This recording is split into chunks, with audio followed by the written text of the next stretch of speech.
प्रणाम छात्रों मैं आशा करती हूँ आप सब घर में सुरक्षित हो। छात्रों तो अब हम चलते हैं हमारी पढ़ाई की ओर।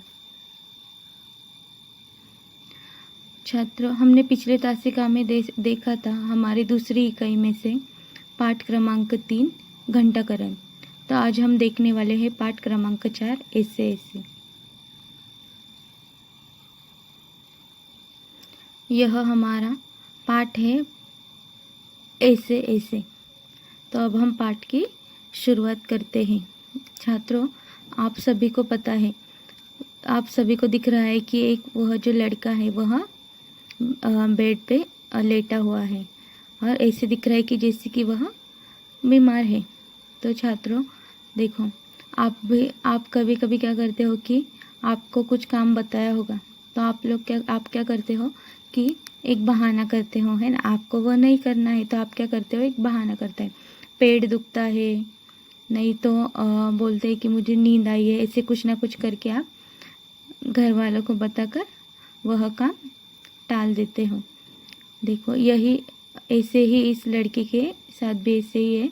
तो चलो हम देखते हैं इस पाठ में क्या है।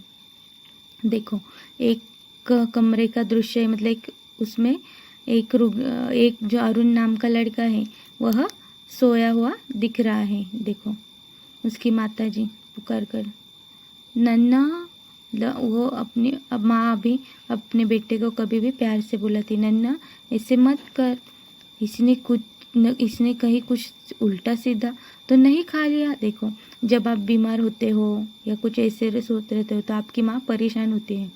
वैसे ही उसकी माँ ने देखा कि यह सो रहा है तो उसने क्या बोला कि ऐसे मत कर। उसने बोला कहीं इसने कुछ उल्टा सीधा तो नहीं खा लिया। फिर पिताजी, अरे यह तो अभी तक खेलता कूदता फिर रहा था। तो देखो अरुण ने जोर से कहा माँ, ओ माँ, उफ उफ। वो ना देखो आप सामने वाले को सच दिखाने के लिए आप भी बहुत नाटक कर लेते हो, है ना। वैसे ही माताजी ने कहा नैना मेरे लाल, ज़्यादा तकलीफ हो रही है क्या? ज़्यादा तकलीफ जान पड़ी है, वैद्य जी को बुलाया है। देखो आपको जब भी कुछ होता है तो आपकी माँ बहुत चिंतित होती है ना। और कभी कभी आपके पिताजी को तो पता ही होता है कि अरे यह तो मतलब इसने कुछ तो किया होगा। तो इसलिए मतलब माँ को हर वक्त अपने बेटे की चिंता रहती है। तो उसने बोला कि ज़्यादा तकलीफ हो रही है क्या?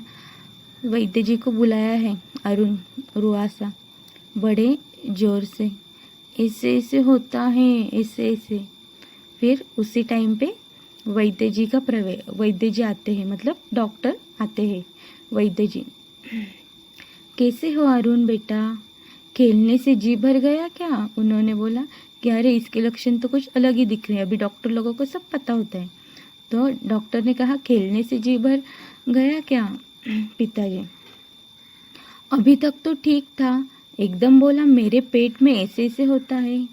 फिर वैद्य जी, डॉक्टर ने बोला पेट दर्द के लक्षण तो नहीं दिखते, शायद कुछ गलत खा लिया है।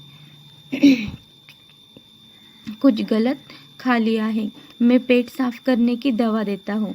फिर वैद्य जी मतलब डॉक्टर जाते हैं और उतने में ही उनके मास्टर जी घर आते हैं। फिर मास्टर जी ने कहा बहन जी, अरुण जैसे लड़के को अक्सर यह बीमारी हो जाती है। क्योंकि मास्टर जी को पता था कि शायद कुछ तो हुआ होगा पाठशाला में, इसलिए उनको पता है। उन्होंने अभी आप देखो कि आपके टीचर्स आपको कुछ ना कुछ बताते हैं, ये करो वो करो, तो आप लोग भी कुछ ना कुछ बहाने देते हो, है ना। आपको वो नहीं करना होगा तो आप कुछ बहाने देते हो। तो वैसे ही वो मास्टर जी घर आए और उन्होंने बोला कि अरुण जैसे लड़के को अक्सर यह बीमारी हो जाती है। माता जी, सच? क्या बीमारी है यह? वो माँ हैरान हो गई। उन्होंने बोला कि क्या बीमारी है यह? फिर मास्टर जी बोले अरुण पाठशाला का गृह कार्य पूरा कर लिया है? उन्होंने पूछा कि जो तुम्हें पाठशाला का गृह कार्य है वो मैंने पूरा करने के लिए बोला था, वो पूरा किया? मतलब जो आप टीचर्स आपको होमवर्क देते हैं, है ना, तो आप क्या आपने तो नहीं किया होगा तो आप बहाना करते हो, है ना। मेरा पेट दुख रहा था, मैं सोया था, मैं बाहर गया था, कुछ ना कुछ, है ना। तो मास्टर जी को पता था, इसलिए मास्टर जी ने बोला पाठशाला का पूरा गृह कार्य पूरा कर लिया है, डरो मत, सच बताओ। अरुण ने कहा जी जी पूरा नहीं हुआ, और मुंह छुपा लेता है उसने, क्योंकि उसका जो होमवर्क था वो पूरा नहीं हुआ था। उसने बोला कि जी जी नहीं पूरा हुआ, फिर वह अपना मुंह छिपा लेता है। फिर मास्टर जी ने कहा हंसकर, अरुण का पाठशाला का काम अधूरा रह गया, बस डर के मारे पेट में ऐसे ऐसे होने लगा, ऐसे ऐसे देखो जब फिर सभी हंसने लगते हैं।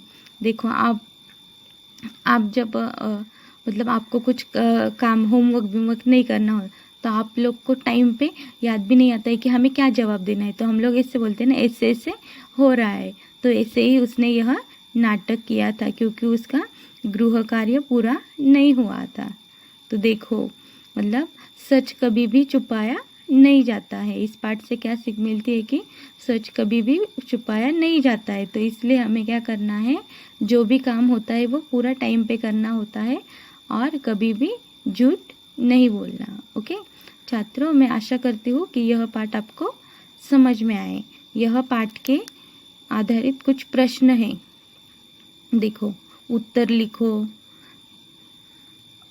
कुछ प्रश्न उत्तर उन्होंने दिए हैं, तो वह आपको अपनी कॉपी में लिखना है। तो छात्रों अब हम मिलते हैं अगले तासिका में। धन्यवाद।